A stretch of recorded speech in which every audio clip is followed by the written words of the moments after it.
Bonsoir à tout le monde, merci d'être là ce soir pour jouer avec nous à Climarisque. Donc Climarisque, c'est un jeu sur les changements climatiques.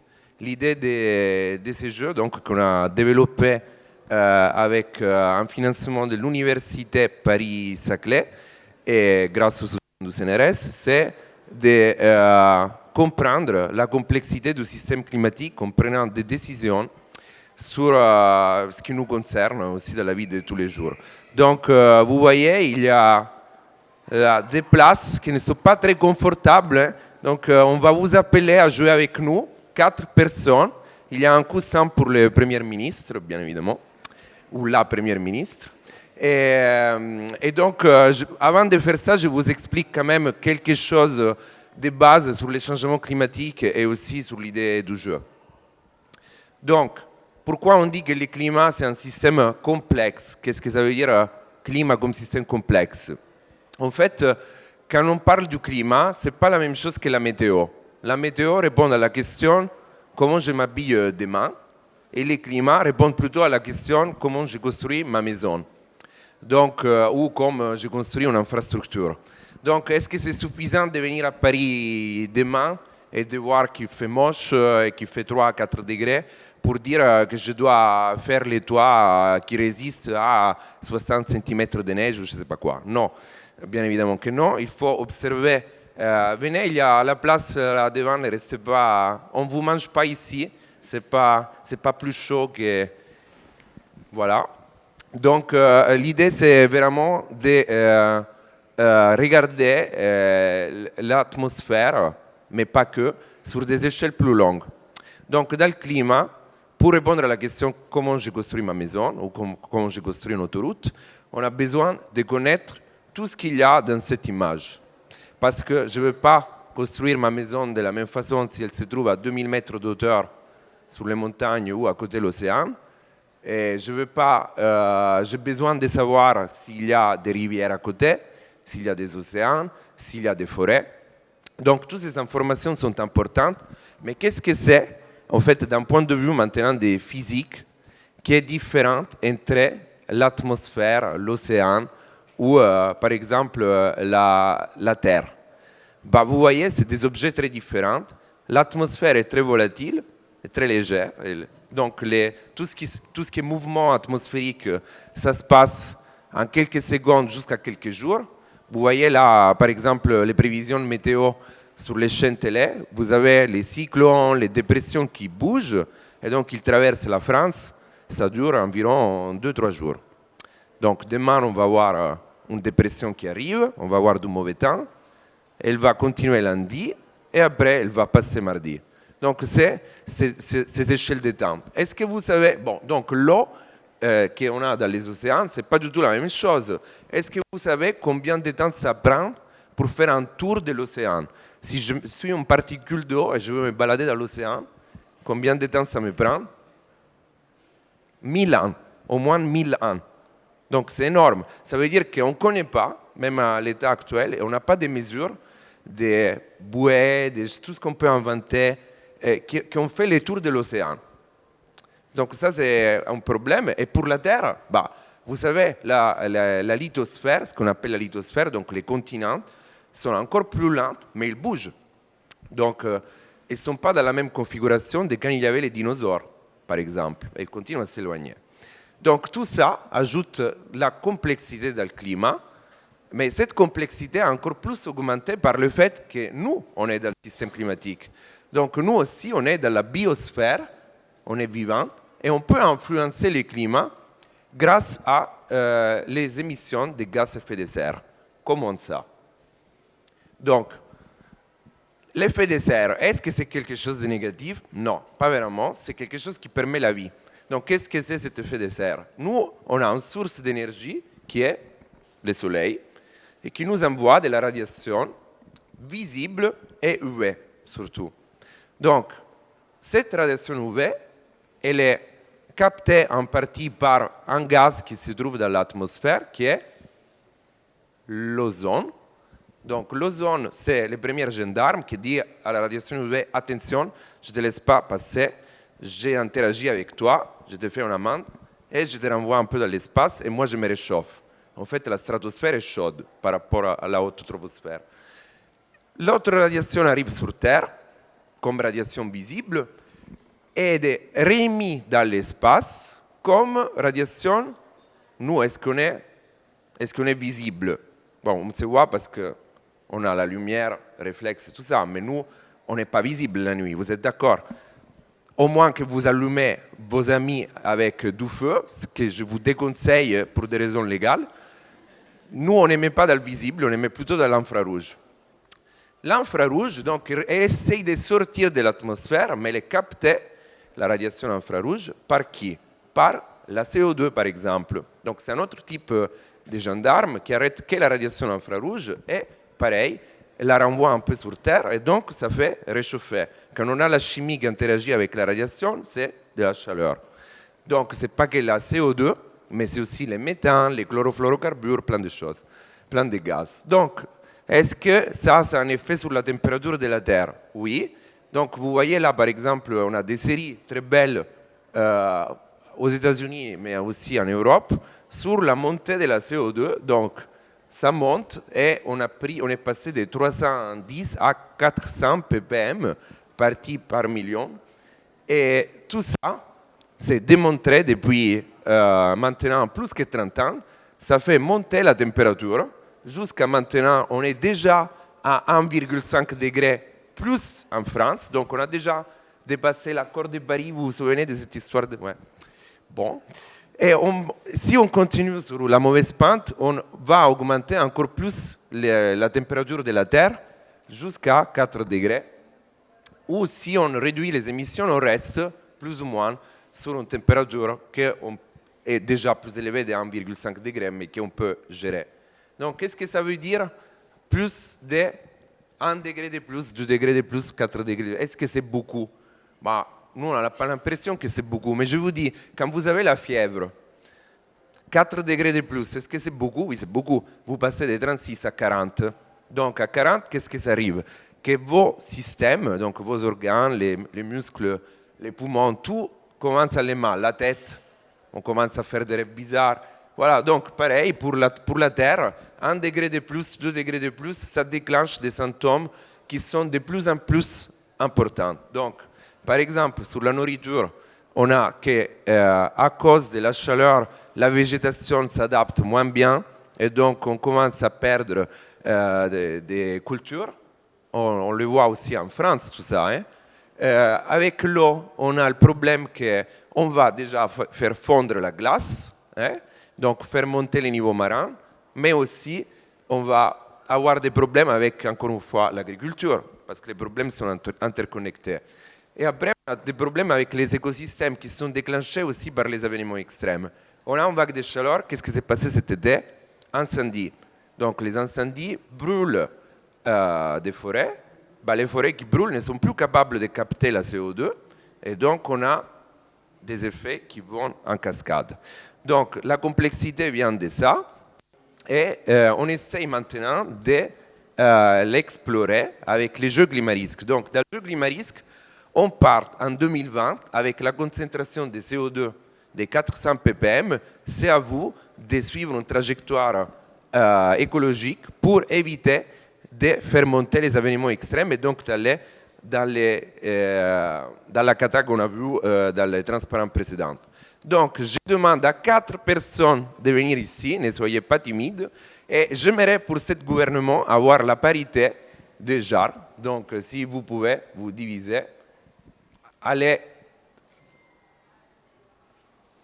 Oh, très bien. Donc, qui s'assoit là? Ça, c'est une place des ministres. Là, c'est la place des premiers ministres. 2, bien. Ou pas la parité, on peut faire aussi 3, très bien. Et 4. On ne le voit pas la musique. On ne le voit pas? Non. Donc, on va lancer les jeux. Donc, dans le jeu, on doit switcher sur le... Je ne sais pas comment on fait. Tu peux essayer de fermer... Essaye de fermer les diapos, tout court. C'est bon. Je pense que là, c'est bon. Non, c'est tout noir. Bon, dans tout cas, je commence à... Là, on le voit. Parfait. Donc, let's go. Alors, dans le jeu, il faut choisir déjà un continent. Hier, on a joué sur l'Europe. Est-ce que vous voulez jouer encore sur l'Europe? Vous voulez changer? On joue sur l'Europe. Let's go avec l'Europe. Alors, ça, vous avez l'écran là. Donc, vous voyez que l'écran des jeux que vous pouvez télécharger hein, sur Android, sur Google Store, ou jouer sur le web. Donc, dans l'écran des jeux, on a 3 jauges, la popularité, l'argent et l'écologie, qui correspondent à nos 3 ministres. Donc, vous de choisir qui est le ministre de la popularité, l'argent et l'écologie. Je recommande surtout le ministre des Finances, doit être quelqu'un qui est un peu... voilà. Donc, à vous de choisir vos rôles. Popularité, c'est le ministre des Affaires intérieures, on peut dire. Ouais, c'est ça. Et vous êtes le premier ministre, donc vous allez trancher quand il n'y aura pas de consensus dans votre gouvernement.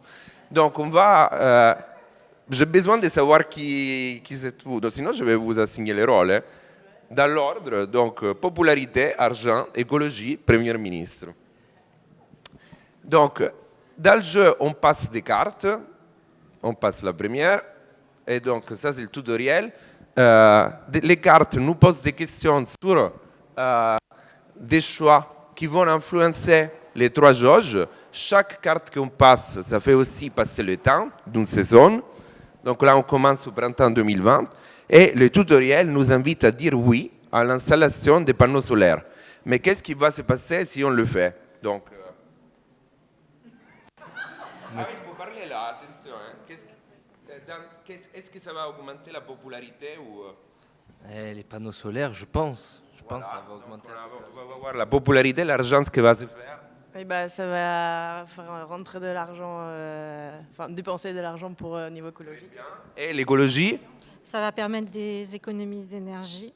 Alors, mais tout de suite, non. Au début, on va devoir les installer. Donc, au début, on va perdre aussi de l'écologie. Mais après, on aura un effet de retard qui nous dira, à un moment, quand les panneaux solaires sont installés, on produit de l'énergie. Donc, let's go. Voilà, ça, on a effectivement, vous voyez qu'on a les 3 jauges qui commencent à se vider ou se remplir. Les jeux, ça se termine quand une des jauges tombe à 0. Donc, attention à votre gouvernement. Est-ce que je peux avoir l'autre microphone? Comme ça, je vais les... Voilà, ça c'est pour vous, comme ça vous le passez. Donc là, on commence à jouer. Et en fait, il faut d'abord aller voir les statistiques pour vous montrer qu'on commence à 400 ppm. C'est la courbe noire tout au fond. Le temps va dans la direction des saisons qu'on a parcourues. Et grâce au choix de l'installation des panneaux solaires, vous avez déjà épargné 0,5 ppm de CO2 par rapport au scénario intermédiaire du GIEC. Est-ce que c'est beaucoup ou pas? C'est pas beaucoup, pourquoi? C'est combien tous les ans qu'on a d'émissions de CO2? Est-ce que tu le sais? Ah non, je sais. Alors, tous les ans, on monte de 5 ppm environ. Donc, 0,5 ppm, c'est un dixième de ce qu'on fait comme émission pendant un an. Bon, à vous de jouer. Donc, question. Afin de réfléchir les villes pendant les canicules, des chercheurs en botanique, les collègues, bonjour, proposent de végétaliser les espaces urbains. Donc, on entend voilà, On aura moins chaud déjà dans les villes s'il y a moins de béton. Et puis ça permettra aux pluies de retourner dans le sol. Donc à terme, ça fait aussi des économies d'eau. Qu'est-ce qu'il dit, le ministre des Finances? Qui n'a pas beaucoup d'argent. Et du coup, ça fait de l'espace en moins pour des logements, etc. J'aime bien l'argument social. Des logements. Ok, et le ministre de la popularité, le ministre des Affaires intérieures, est-ce que c'est... Moi, je trouve que c'est une très bonne idée. Hein. Justement, au niveau popularité, ça permet d'élargir et de se rafraîchir pendant les périodes de canicule. Et je trouve que c'est un bon point. C'est un très bon point.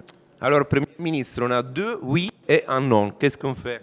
Ah, mais moi, je tranche pour oui, parce que je trouve que peut donner beaucoup de soulagement à la population parce que la canicule, c'est très pénible. Et s'il y a les choses positives, compense les choses négatives. Voilà. Parfait. Donc c'est oui. Et on a perdu un peu d'argent, mais pas beaucoup, et on a gagné en écologie et en popularité. C'est une année des vagues de chaleur, donc il y a, à chaque saison, on a les comptes rendus de Météo France, de combien d'événements extrêmes il y a eu. Donc là, on a eu 7 vagues de chaleur. C'est beaucoup, c'est beaucoup. Alors, comme ces chiffres sont mis dans le jeu, elles sont mises sur la base d'un modèle climatique vrai, que nous, on a fait tourner dans mon laboratoire, et qui donc nous donne, pour chaque concentration de CO2, une série de possibilités. Pourquoi une série? Parce que le climat, qui est un système complexe, a des fluctuations. Donc là, maintenant, on est dans une vague de froid en Europe. Il neige à Stockholm en ce moment. Mais en moyenne, on va vers des années de plus en plus chaudes. Donc cette fois-ci, vous êtes malheureux comme cet été. On a eu beaucoup de vagues de chaleur. Et quand on a des événements extrêmes, hop, on perd malheureusement de la popularité parce que c'est la faute du gouvernement, même s'il y a des événements extrêmes, ça c'est clair. On perd de l'argent parce qu'on doit gérer les gens qui ont des problèmes respiratoires, les personnes âgées, les personnes qui sont en difficulté. Et on perd aussi l'écologie parce que des événements extrêmes détruisent les écosystèmes. Vagues de chaleur, incendie, par exemple. Donc, désolé, c'est la vie. Donc, ça, c'est l'effet retardé du choix qu'on avait fait avant. On avait installé les panneaux solaires. Là, ils sont opératifs, donc ça nous permet de réduire les émissions de CO2. Et voilà, donc pour faire un résumé, il y a 3 types de cartes dans le jeu. Il y a des cartes bleues où c'est nous qu'on doit prendre une décision, vous à l'occurrence. On a des cartes vertes qui vont nous dire l'effet retardé d'un choix qu'on a fait avant. Et les cartes marron, c'est les événements extrêmes. Donc il n'y a pas oui-non avec les événements extrêmes, on les prend. Okay? Pendant que vous êtes dans les chambres de pouvoir, on a des choses qui se passent dans la société civile. Donc on peut voir ce qui se passe. On a une célèbre marque qui met en place la collecte de vêtements usés en magasin. Donc il y a une conscience écologique qui se développe en Europe pendant que vous êtes en train de réfléchir à comment faire la transition écologique. Next, prochaine question. Les conseillers au transport, qui est Luca, indiquent que l'interdiction des vols courts favorisera le développement du trafic ferroviaire plus écologique. Qu'est-ce qu'on fait avec ça? Donc on commence par la popularité.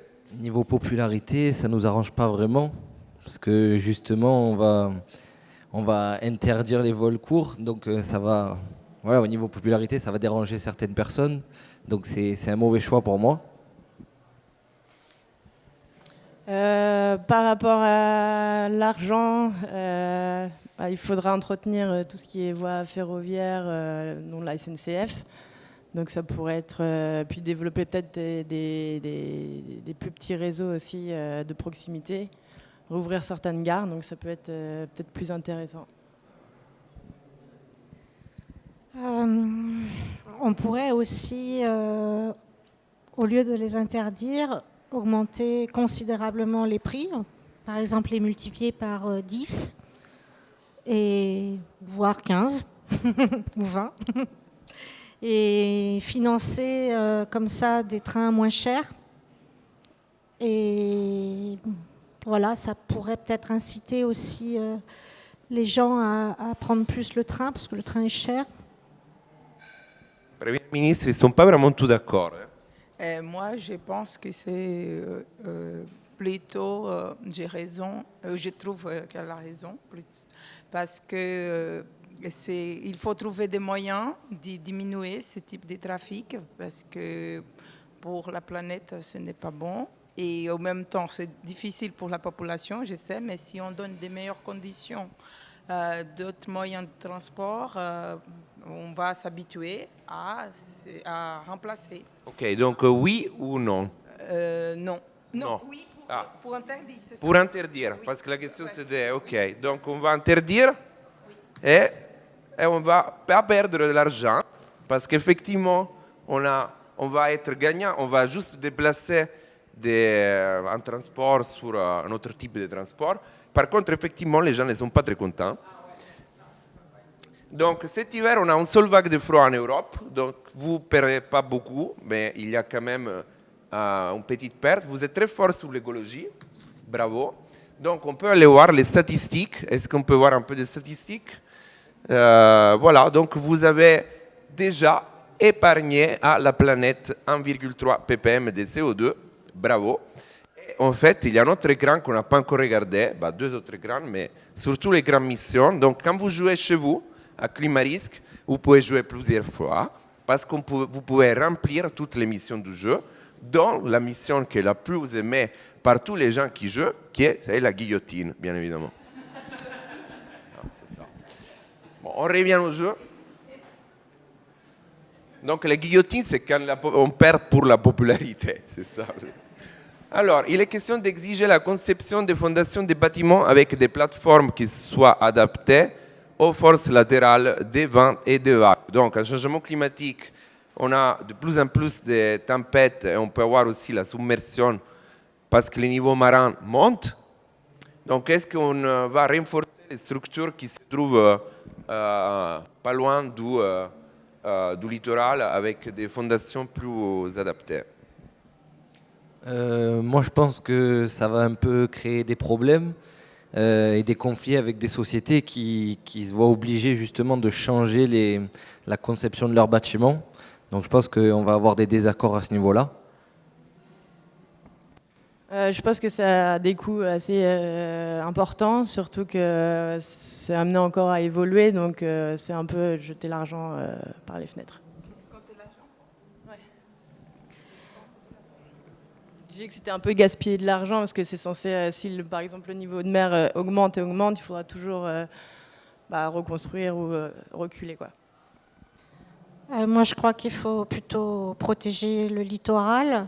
Donc, pourquoi avoir finalement, souvent il y a des hôtels, des grands hôtels de luxe en bord de mer, par exemple.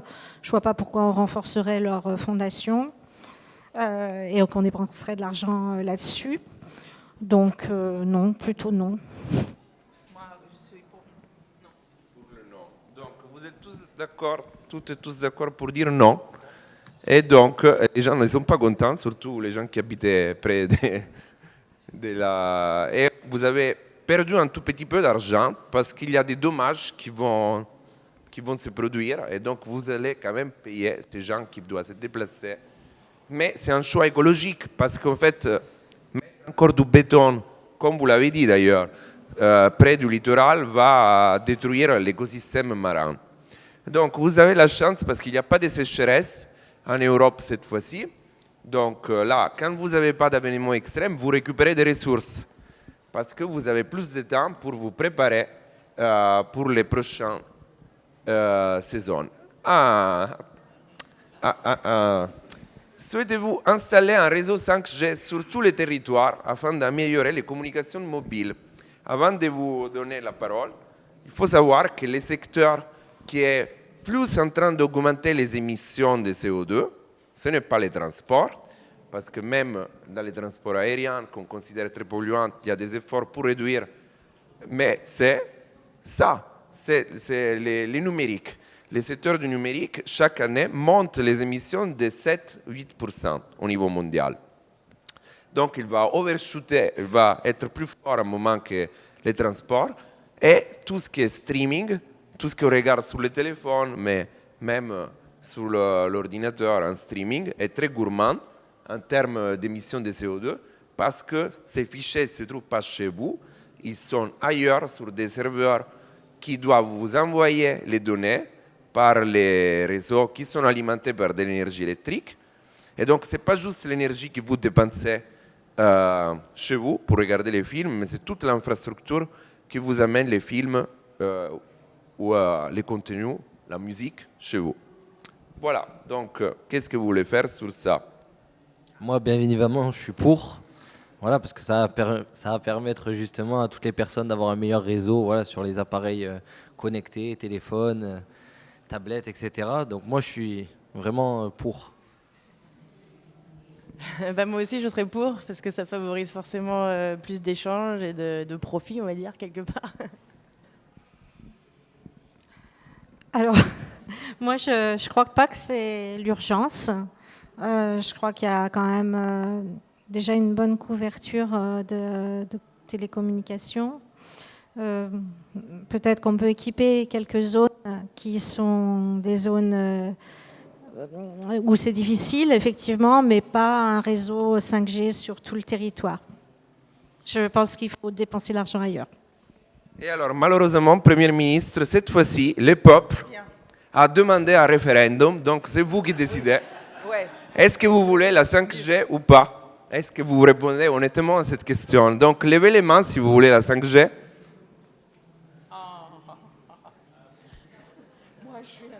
Qui veut la 5G?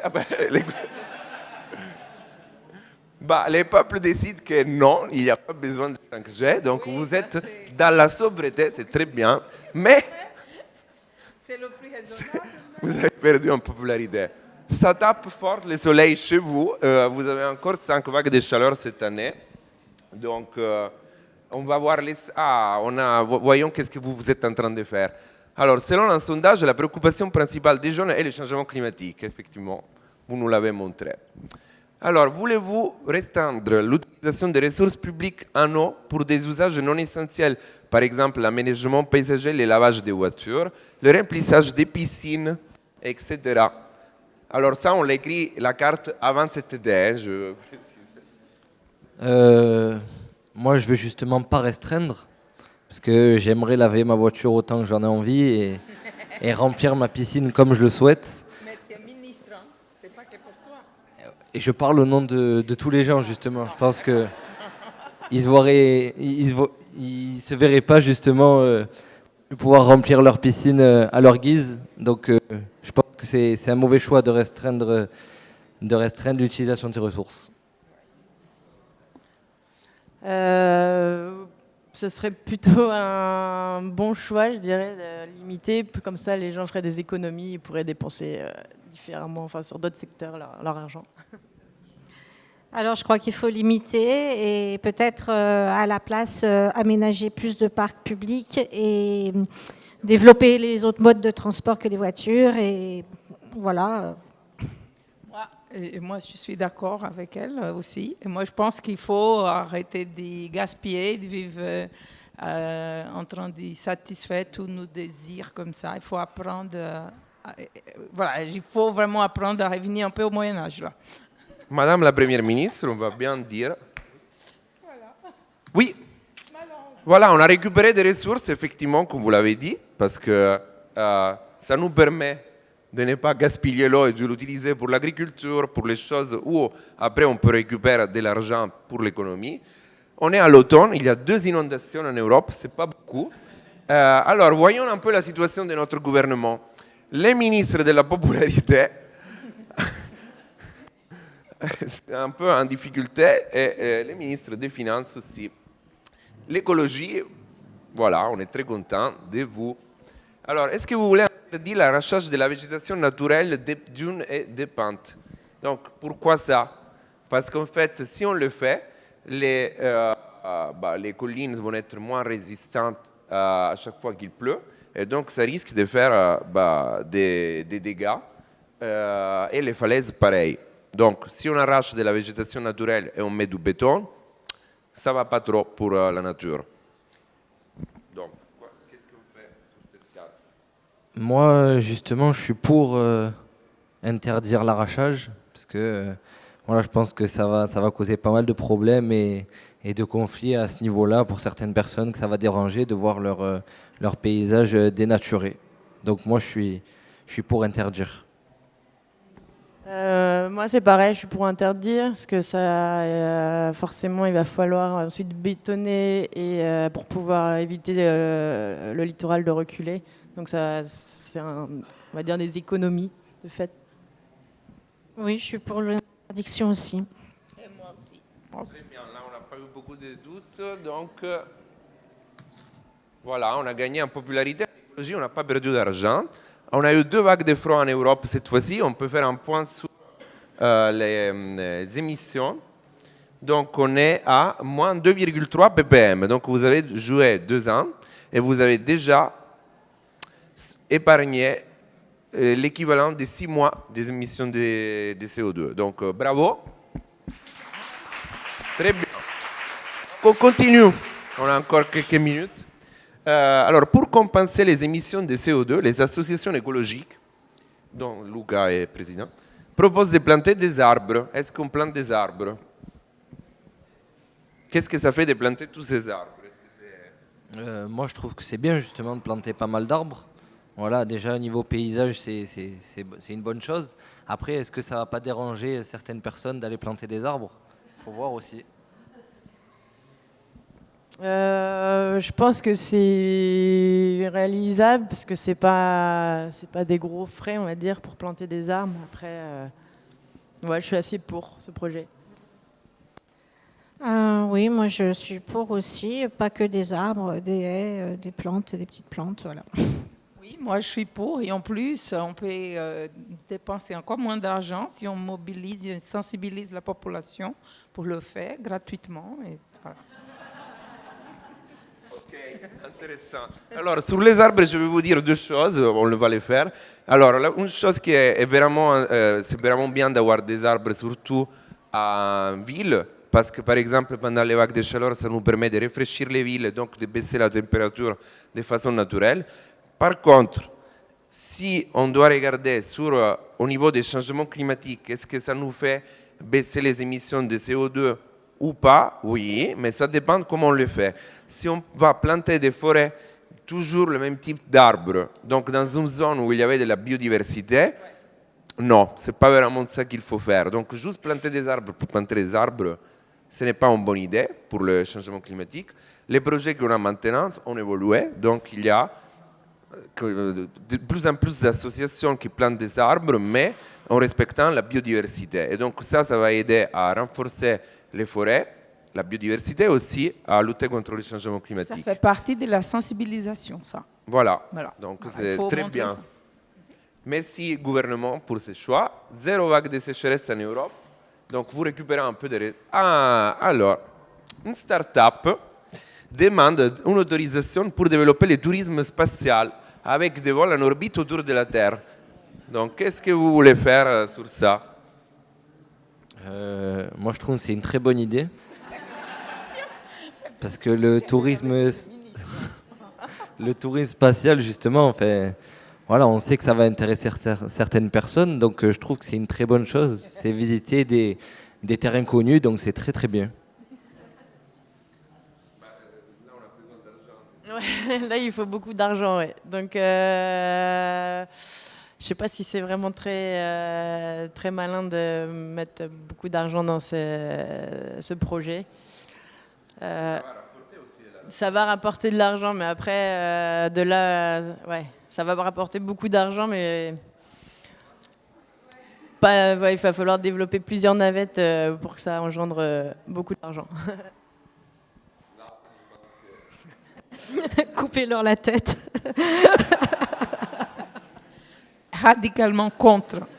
Non, il y a d'autres choses mieux à faire. On n'y peut rien, on va... Non.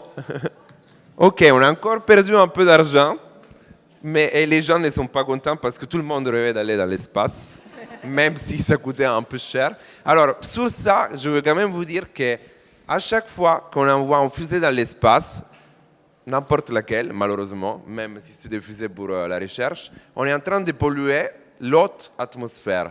Et donc, les émissions qu'on fait dans ces couches-là, on ne peut pas les rattraper parce que les gaz, c'est des zones qui ne sont pas vraiment mélangées avec les restes de l'atmosphère.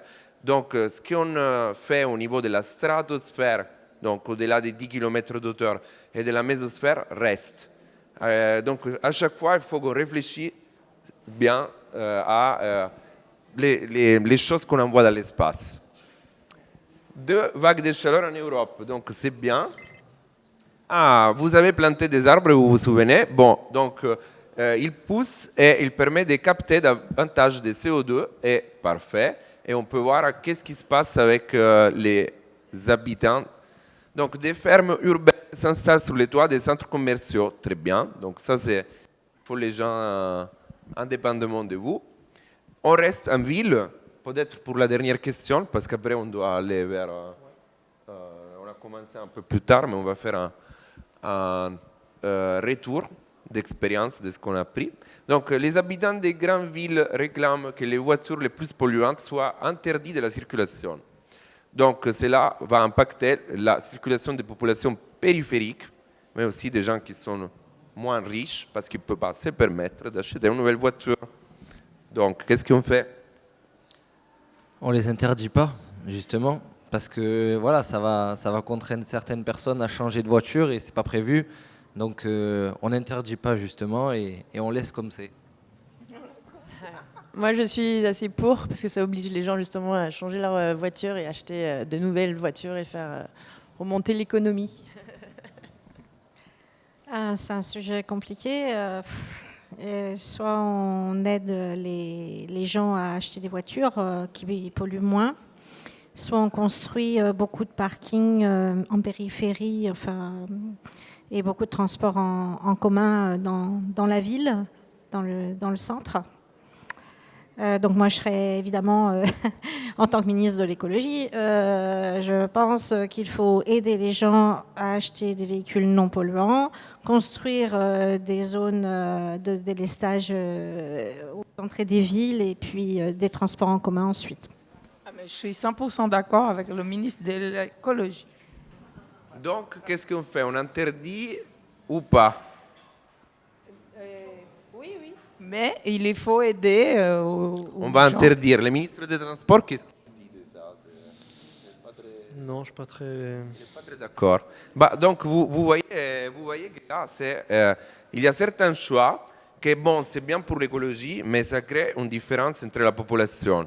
Donc, si on donne des aides pour installer les panneaux solaires, est-ce que les gens des banlieues, ils ont vraiment l'argent ou c'est leur priorité d'installer les panneaux solaires sur les toits de leur HLM qu'ils n'ont même pas une maison vraiment. Donc il y a certaines choses qu'on doit quand même réfléchir au niveau social. Oui, mais justement, quand on a parlé de la question des voitures, il faut dans le projet aider les gens qui n'ont pas les moyens pour acheter de nouvelles voitures. Par exemple, un moyen d'y vendre ces voitures qui sont déjà dépassées pour récupérer de l'argent et avoir des financements pour avoir de nouvelles voitures. Ça doit être compris dans le projet. Voilà. Super, merci Premier ministre pour cette clarification. Donc oui, c'est parti. Là, les gens ne sont pas très contents. Il y a eu 7 inondations en Europe. Vous voyez que même si on fait des efforts, la CO2 continue à monter. On a de plus en plus d'événements extrêmes qui vont vous détruire l'argent et la popularité dans ces cas-là. On peut passer peut-être cette carte rapidement. Est-ce que vous voulez faire une campagne autour des gestes écologiques du quotidien?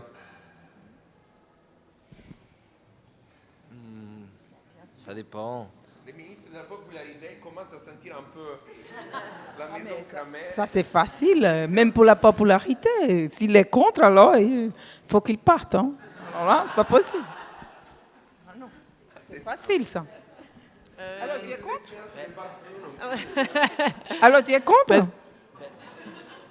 D'une part, ça serait bien, mais après, voilà, ça va contraindre les gens à avoir des actions qui sont à restreindre certaines actions au quotidien et ça peut les déranger.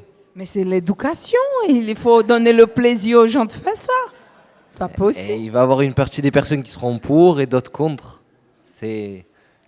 Alors là, on fait un référendum encore. Est-ce que vous voulez une campagne? Oui. Oui. Tout le monde dit oui. Voilà, 5 Juste, moi, j'étais contre, bizarrement, mais parce que je pense qu'il faut mieux passer par les écoles et développer ça au niveau des écoles, des collèges, lycées, étudiants, et parce que les gens, là, ils en ont marre qu'on leur dise que c'est de leur faute.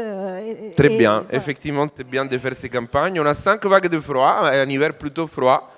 Ah, et on peut faire ça, parce que on va finir, de toute façon, on va terminer, je pense, ça ne va pas prend beaucoup de temps pour le ministre des Finances. Alors, des propriétaires de yachts que tout le monde ici aime beaucoup, dont vous, que vous êtes, bon, peut-être, demandent que nous alignions les prix de l'essence dans les ports sur celui d'autres régions où il est plus avantageux. Est-ce qu'on fait des réductions pour l'essence pour faire venir les propriétaires de yachts dans nos villes pour payer? Pourquoi pas?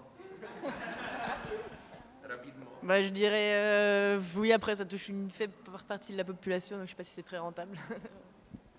Coupons-leur la tête. Moi, je suis contre. Non. Donc non, ils vont continuer à aller ailleurs. On a zéro vague de sécheresse, on survit petit. Est-ce que vous voulez sensibiliser les citoyens au danger de la chaleur et du froid extrême et aux mesures qu'ils peuvent prendre pour se protéger? Oui. Oui. Oui. Oui, on a déjà eu des ministres qui nous disaient de mettre des bonnets pour sortir dehors quand il y avait la grippe. Bon, moi, je ne trouve pas ça hyper utile. Enfin, je préférerais pas dépenser de l'argent pour ça. Oui. Alors, c'est important d'informer les gens parce que parfois, il y a vraiment des comportements qui se mettent en place qui ne sont pas... donc là, on dit oui. Et on a 4 vagues de chaleur. Et donc, malheureusement, heureusement, vous avez perdu. Mais vous avez gagné quelque part parce que vous avez obtenu un résultat de moins 4. Je vous donne 0,2 de plus parce que je suis généreux, c'est samedi soir. 4 ppm de CO2 par rapport à les prévisions intermédiaires du GIEC. Donc, bravo. Et ça se passe, voyons si l'émission, non, je sais pas. Et donc, alors, merci beaucoup. Merci d'avoir joué à Climarisque. Donc, pour finir, merci. Donc, pour finir, qu'est-ce qu'on a appris de ces jeux?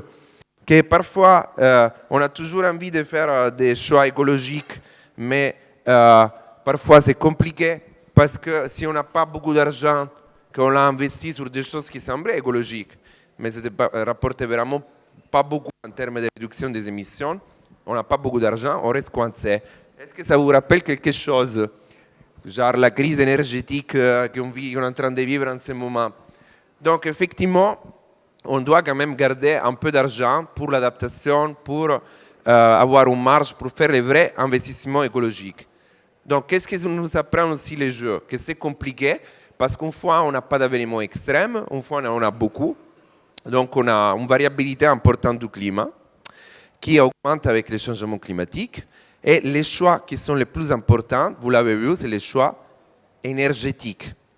Donc, c'est très important de changer la façon de production de l'énergie parce qu'on peut mettre les voitures électriques, mais si après l'électricité, on la prend des centrales à charbon, voilà.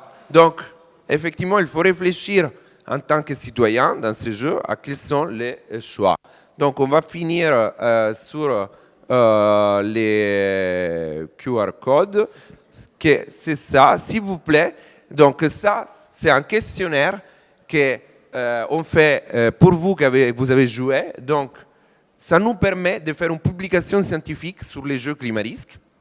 Donc, à savoir si vous avez appris quelque chose de ces jeux, si ça vous a plu, qu'est-ce que vous voulez voir dans les prochaines versions. Il y aura une version qui va sortir la semaine prochaine avec de nouvelles fonctionnalités. Et vous pouvez télécharger les jeux sur le Play Store. Et vous pouvez visiter les sites www.climarisque.ipsl.fr. Et je voudrais remercier tous les gens qui ont aidé dans le support de Climarisque.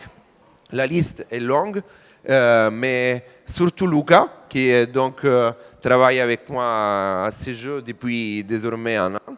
Et je vous remercie d'avoir participé ce soir. Et bon Climarisque, même si vous continuez à jouer au jeu.